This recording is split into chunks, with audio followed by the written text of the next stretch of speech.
एक मेरे पास क्वेरी आई थी कि अगर सपोज़ मैं किसी कंपनी में वर्किंग हूँ और वहाँ पे मेरा यूएन क्रिएट हुआ। यूएन क्रिएट होने के बाद में हमने एक्टिवेट नहीं किया। मान लो मैंने किसी एक XYZ कंपनी में काम किया और उन्होंने मेरा एक यूएन क्रिएट कर दिया। यूएन क्रिएट करने के बाद में क्या किया, मैंने उस कंपनी को 10 दिन में, 15 दिन में या 2 महीने में छोड़ दी और तब तक कंट्रीब्यूशन कुछ भी नहीं हुआ था मेरे यूएन में।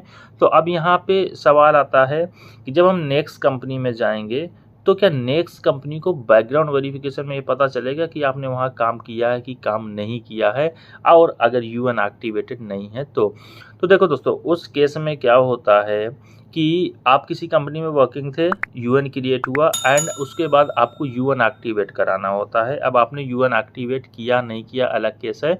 तो देखो मैं आपको बता दूं कि जब आपका यूएन नंबर क्रिएट होता है तो मतलब वो पीएफ सर्वर के डेटाबेस में क्रिएट हुआ। पीएफ सर्वर के डेटाबेस में क्रिएट हुआ और वहाँ पे आपके डॉक्यूमेंट्स लगे, आपका आधार या पैन या जिस भी एम्प्लॉयर ने आपका क्रिएट किया वहाँ पे आपके डॉक्यूमेंट्स लगे, आपके पर्सनल डॉक्यूमेंट्स, आधार, पैन जो भी हो सकता है वहाँ पे हुआ, और आप वहाँ पे आपके नाम के अगेंस्ट या आपके पैन के अगेंस्ट या आपके आधार के अगेंस्ट एक आपको डिजिट मिल गया, यानी कि जिसको हम यूएन नंबर बोलते हैं, यूनिवर्सल अकाउंट नंबर, वो आपको मिल गया। आपके डॉक्यूमेंट्स के अगेंस्ट वो जनरेट हो गया। अब यहाँ पे क्या होता है कि आपने अगर उसको एक्टिवेट कर दिया तो ओपनली होता है। अब ओपनली इन द सेंस कि अगर आपने अपना यूएन एक्टिवेट कर लिया तो उस केस में क्या होता है कि जो बैकग्राउंड वेरिफिकेशन की कंपनी है वो ईजिली फाइंड आउट कर लेती हैं आपकी अपनी सर्विस हिस्ट्री सारी की सारी। एंड अगर आपने एक्टिवेट नहीं किया है और उसको ब्लैंक छोड़ रखा है कि एक्टिवेट नहीं करेंगे नहीं पता चलेगा, तो मेरे दोस्त ऐसा नहीं है।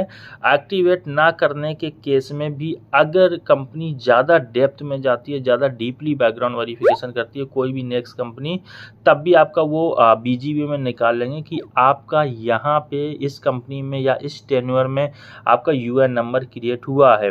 अब मैं ऐसा क्यों बोल रहा हूँ, क्योंकि यूएन नंबर आपके नाम के अगेंस्ट होगा, आपके आधार के अगेंस्ट होगा, आपके पैन के अगेंस्ट होगा, क्योंकि वो यूनिवर्सल होता है। आपका आधार है वो यूनिवर्सल है, उसके अगेंस्ट वो क्रिएट हो जाएगा। मेरे कहने का मतलब यहाँ पे ये है कि यूएन आप एक्टिवेट करो या ना करो, अगर उनको डेप्थ में बीजीबी करना तो आपको यूएन नंबर वो निकाल लेंगे। बस कितना फ़र्क होता है कि अगर आपने एक्टिवेट कर लिया है तो उनको इजीली एक्सेस मिल जाता है आपके यूएन का या आपके पीएफ डेटाबेस का। अगर आपने एक्टिवेट नहीं किया है तो फिर उन्हें थोड़ा सा डेप्थ में करना पड़ता, थोड़ा डीपली बीजीबी करना पड़ता, तब आपका वो यूएन नंबर निकाल सकते हैं या निकाल पाते हैं। और यहाँ पे बेस्ट सजेशन है कि सिंपल, अगर आपका यूएन जनरेट हो गया है एंड आपने कहीं भी काम किया तो यूएन को एक्टिवेट ज़रूर कराएं, क्योंकि एक्टिवेट नहीं कराओगे तो बाद में वो प्रॉब्लम होगा। हो सकता है दूसरा एम्प्लॉयर क्रिएट ना कर पाए एक यूएन नंबर क्रिएट होने की वजह से।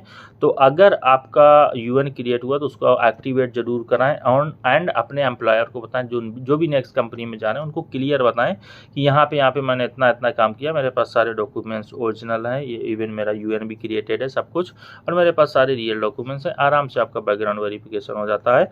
बट ये चीज़ अपने एचआर को ऑलरेडी बता के रखें एडवांस में, वर्बली एंड ईमेल, ये मैं लाइन बहुत सारी वीडियो में बोलता हूँ, सो प्लीज़ बी केयरफुली। इसके अलावा भी कोई भी क्वेश्चन या क्वेरी है तो आप मुझे व्हाट्सएप पे कनेक्ट कर सकते हो। स्क्रीन पे नंबर आ रहा होगा, वहाँ पे चार्जेबल कॉल होती है। अगर आपको वो फॉलो नहीं करना है तो आप मुझे कमेंट सेक्शन में बता सकते हो, मैं उसका डेफिनेटली रिप्लाई करूंगा। मेरा नाम है शुभम, मैं मिलता हूँ नेक्स्ट वीडियो में। Till then have a great moment and don't forget to like share and subscribe. Thank you so much for coming here. Don't forget to like share and subscribe.